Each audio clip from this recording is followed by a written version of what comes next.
Ibn Abbas rapporte du prophète sallallahu alayhi wa sallam qu'il a conseillé un homme en ces termes: profite de 5 choses avant que 5 autres ne surviennent.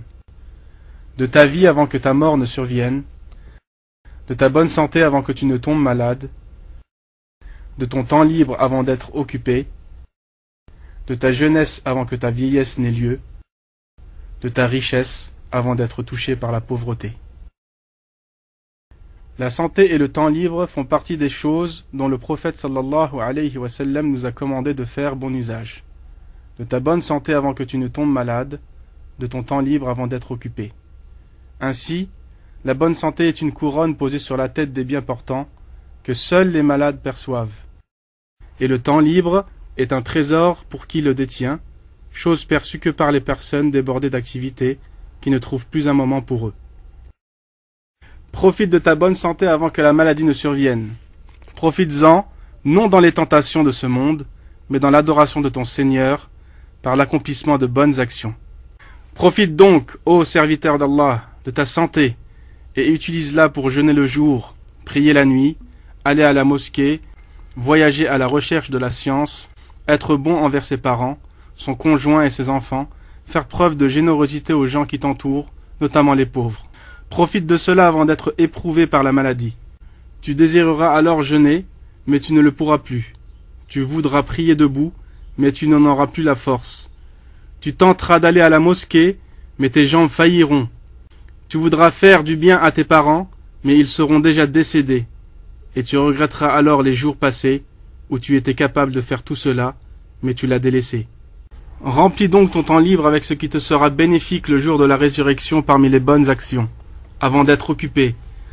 Et alors, au beau milieu de ton occupation, tu espéreras pouvoir disposer d'une heure pour lire un livre, ou assister à un cours, ou visiter tes parents. Mais tu ne le pourras pas, et tu regretteras alors ce que tu as perdu comme jour, voire ce que tu as perdu comme année. Et sache, ô serviteur d'Allah, que si tu utilises ta bonne santé et ton temps dans l'obéissance à Allah, puis que tu tombes malade, les bonnes œuvres que tu avais l'habitude de faire étant bien portant, te seront tout de même comptées. Comme l'a souligné le prophète sallallahu alayhi wa sallam lorsqu'il dit: si le serviteur tombe malade, les bonnes actions qu'il avait l'habitude de faire étant bien portant lui seront comptées, et comme celles qu'il avait l'habitude de faire, sédentaires. C'est aussi la raison pour laquelle le prophète sallallahu alayhi wa sallam a dit: il y a 2 bienfaits au sujet desquels beaucoup de gens sont dupés, la bonne santé et le temps libre. Le prophète sallallahu alayhi wa sallam a donc voulu expliquer que la personne réellement dupée est celle bien portante, ayant du temps libre, mais qui pourtant ne tire pas bénéfice de ces 2 bienfaits pour adorer son Seigneur et décrocher le paradis. Quiconque donc utilise son temps libre et sa santé dans l'obéissance à Allah, c'est bien lui le bienheureux. Quant à celui qui les utilise dans la désobéissance d'Allah, il est certes dupé, car le temps libre est toujours suivi de l'action et l'occupation, et la maladie fait toujours suite à la santé. Deuxième partie, la maladie. وَلَنَبْلُوَنَّكُمْ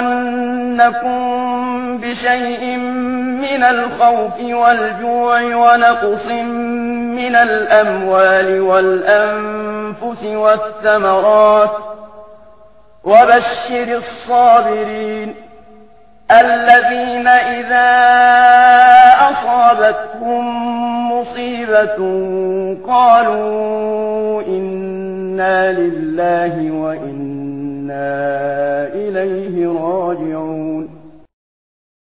Bien que les maladies soient amères et pénibles, Allah subhanahu wa ta'ala y a mis des sagesses et beaucoup de bénéfices.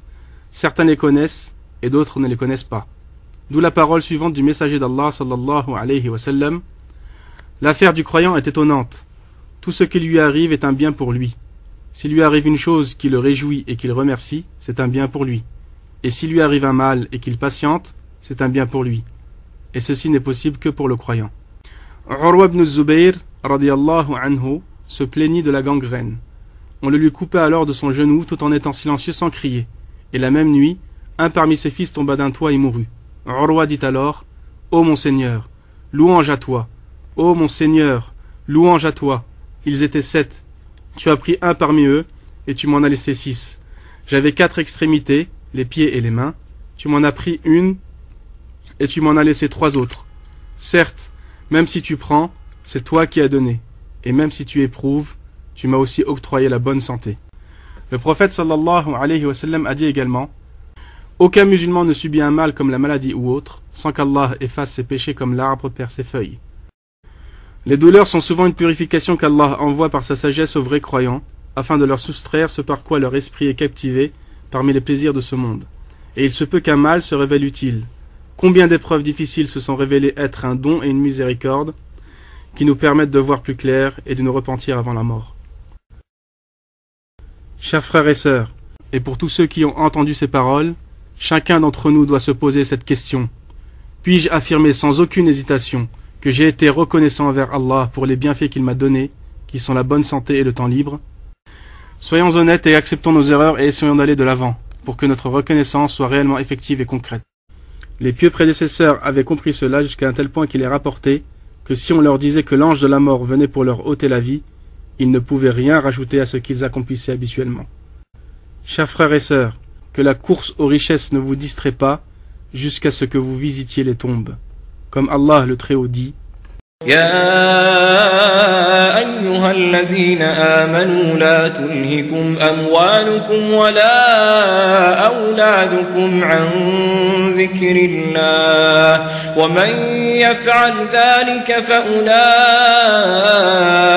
هم الخاسرون وأنفقوا مما رزقناكم من قبل أن يأتي أحدكم الموت فيقول رب لولا أخرتني إلى أجل قريب فأصدق وأكن من الصالحين ولن يؤخر الله نفسا إذا جاء أجلها والله خبير بما تعملون.